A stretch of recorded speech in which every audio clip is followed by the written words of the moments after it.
మామిడి పళ్ళ రుచులే కాదు, కపిల్ వారి 30 సంవత్సరాల నాణ్యత మరియు నమ్మకం. బంగారం అంటేనే బుగులైతుందిలా నాకు. మొన్నటిదాకా ఏమో పెరిగింది బంగారం. నా దగ్గర ఉన్న పైసలు పట్టుకొని పోయి బంగారం దుకాణంలో కూర్చుంటే ముక్కుపుల కూడా వచ్చేటట్లేదు, గంత పెరిగింది బంగారం. కానీ ఇప్పుడు మస్తు తగ్గిందట.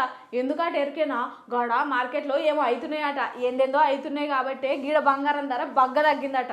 అసలు ఎందుకు తగ్గింది, ఎంత తగ్గింది, మరి ఏంది బంగారం ముచ్చట ఒకసారి చూసొద్దాం పారే.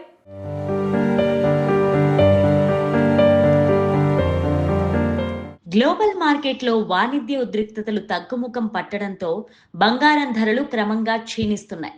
గత కొన్ని వారాలుగా ₹1,00,000 మార్కును తాకిన గోల్డ్ రేటు తాజాగా దాదాపు 7,000 తగ్గి ప్రస్తుతం సుమారు 95,510 స్థాయిలో ఉంది. దీంతో కొనుగోలుదారుల్లో కలవరం మొదలైంది.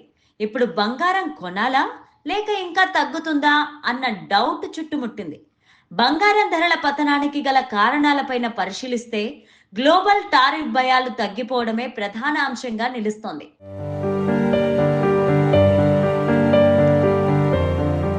గత వారం గ్లోబల్ మార్కెట్లో ఔన్స్ బంగారం ధర $3,500 ఉండగా ఇది 2.2% క్షీణించి $3,216కు పడిపోయింది.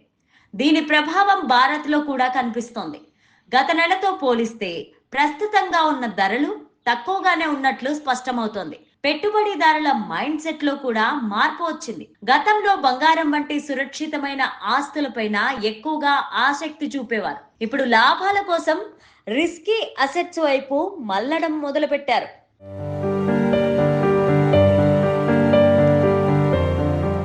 అంతర్జాతీయంగా చోటు చేసుకున్న పరిణామాలు ఈ మార్పుకు దోహదం చేశాయి.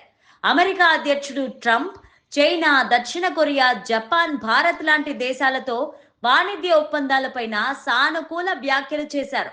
ఈ ఒప్పందాలు త్వరలో కుదిరే అవకాశం ఉందని సంకేతాలు ఇచ్చారు. అలాగే అమెరికా టారిఫ్లను నివారించేందుకు అనేక దేశాలు మంచి ప్రతిపాదనలు సమర్పించాయని ట్రెజరీ కార్యదర్శి స్కాట్ బేసెంట్ తెలిపారు.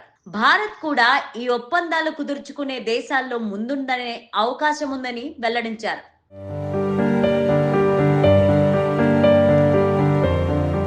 ఈ నేపథ్యంలో బంగారం పట్ల పెట్టుబడిదారుల ఆశాభావం తగ్గుతోంది. ఎందుకంటే గతంలో బంగారం ధరలను పరిగణలోకి తీసుకుంటున్న వారు ఇప్పుడు తక్కువ ధరలు కూడా దూరంగా ఉంటున్నారు.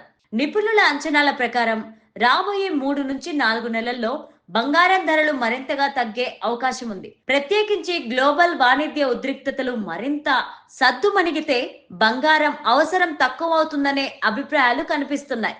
ఈ నేపథ్యంలో కొనుగోలుదారులు కొనుగోలు నిర్ణయం తీసుకునే ముందు ధరల స్థిరత్వం, గ్లోబల్ పరిమాణాలు తదితర అంశాలను పరిగణలోనికి తీసుకోవడం మంచిది అంటున్నారు.